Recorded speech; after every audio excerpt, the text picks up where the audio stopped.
Traore blocks 57 trucks at border. What were they really carrying? On a quiet night in Burkina Faso, a convoy of 57 massive trucks lined up at the border, engines humming like restless beasts. At first glance, they seemed like ordinary cargo, trucks. But something about them was off. Their papers didn't add up. Their drivers avoided eye contact.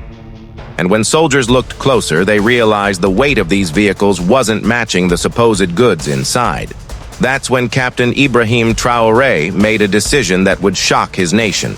He blocked the entire convoy, refusing them passage. What was hidden in those trucks would expose not just corruption, but the dangerous grip of foreign exploitation.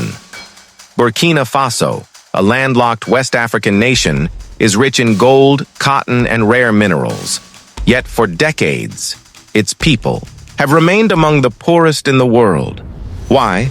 Because its resources rarely benefit its citizens. For years, powerful corporations and foreign nations have drained the country's wealth while leaving behind poverty, instability, and debt. In 2022, when Ibrahim Traoré, a young military officer, rose to power, he promised change. He wasn't a career politician. He wasn't backed by foreign elites. Instead, he was a soldier driven by anger at the endless cycle of exploitation his people endured. Many were skeptical at first. Could such a young leader really stand up to the powerful forces that had controlled Burkina Faso for decades? One evening, intelligence reports reached his desk about an unusually large convoy of trucks heading toward the border. Their official documents listed them as carrying basic agricultural supplies, fertilizers, and farming equipment. On paper, nothing was suspicious. But the number of trucks raised questions. Why would over 50 vehicles be carrying goods that should have fit into half that number? The whispers among locals were even more alarming. People claimed the trucks weren't full of farming equipment at all, but something far more valuable: gold and rare minerals being smuggled out of the country under fake documents. Traoré knew he had a choice. He could ignore it, as leaders before him had done, or he could risk confrontation and expose what was really happening at the border. He chose confrontation. When the convoy of 57 trucks arrived at the border checkpoint, soldiers stopped them under Traoré's orders. Drivers were instructed to hand over their documents. The paperwork looked official, stamped and signed by high-level offices. But Traoré had studied enough corruption cases to recognize the patterns. Stamps could be faked. Signatures could be forged.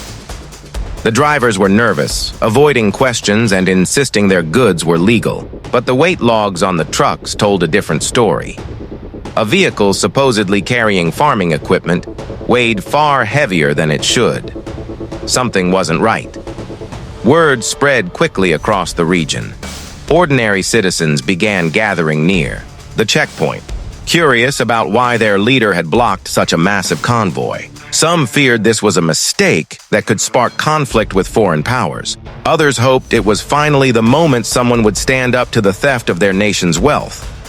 As soldiers inspected the trucks, tension grew. Foreign diplomats started calling, pressuring Traoré to release the convoy. They warned of economic consequences and diplomatic strain. These were the very tools of control Burkina Faso had suffered under for years. The pressure was immense. Many leaders before him would have given in, quietly allowing the trucks to pass in exchange for bribes or political favors. But Traoré didn't flinch. He ordered the trucks to remain where they were. No movement, no passage, until a full inspection was completed. Days passed. The standoff turned into international news. For the first time, the world's attention was on Burkina Faso, not because of crisis or war, but because of a young leader daring to challenge the system. Behind the scenes, investigations deepened. Soldiers began opening the trucks one by one. What they found confirmed the suspicions. Crates of raw gold, minerals, and valuable resources hidden beneath thin layers of fertilizer bags meant to disguise the cargo. The truth was undeniable. Someone had been trying to smuggle millions, possibly billions worth of resources out of Burkina Faso right under the noses of its people. And now, because of Traore's decision, the theft had been stopped. The discovery shook the nation. Never before had such a blatant attempt at resource theft been exposed so publicly. The images of soldiers unloading crates of gold from the trucks spread across social media, igniting outrage among the people.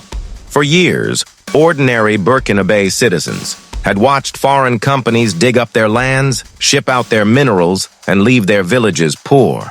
Now, they had proof, solid, undeniable proof, that their wealth was being stolen in broad daylight. The convoy was not just a shipment. It was a symbol of decades of exploitation, and Traore's decision to block it turned into a defining moment of his leadership. But the backlash was immediate. Powerful nations demanded explanations. Some accused Burkina Faso of economic sabotage. Threats of sanctions and aid cuts followed. Local elites who had long profited from these arrangements felt threatened, fearing their hidden partnerships would be exposed next. Yet among the people, there was something far stronger than fear. There was hope. For the first time in years, they felt a leader was defending them, not selling them out. Crowds gathered in the capital, chanting Traore's name, praising him for standing up to the theft of their future. The standoff at the border had turned into a battle, not just over 57 trucks, but over the soul of a nation. When the dust settled, the trucks were seized, and the smuggling network was exposed. Investigations revealed connections to international corporations and local officials, many of whom had secretly profited from the arrangement. For once, accountability seemed possible. Traore's bold action sent a clear message. Burkina Faso's resources would no longer be stolen in silence. The incident became a rallying cry across Africa, inspiring debates in neighboring countries about who truly benefits from their natural wealth. But the risks remained. Powerful enemies do not simply accept defeat. The threats of sanctions and political isolation continued. Yet in the eyes of his people, Traore had already won something greater: trust. For the first time in decades, ordinary Burkina Faso citizens felt that their leader was willing to sacrifice political comfort for their dignity. The blocked convoy of 57 trucks became more than just a story of smuggling. It became a symbol of resistance against neocolonial exploitation. A reminder that the wealth of Africa belongs to its people, not to those who secretly steal it away. And as the world watched, one question lingered. If one young leader could stop 57 trucks in the dead of night, how many more convoys have already passed unseen? And how many more nations will find the courage to block them before it's too late?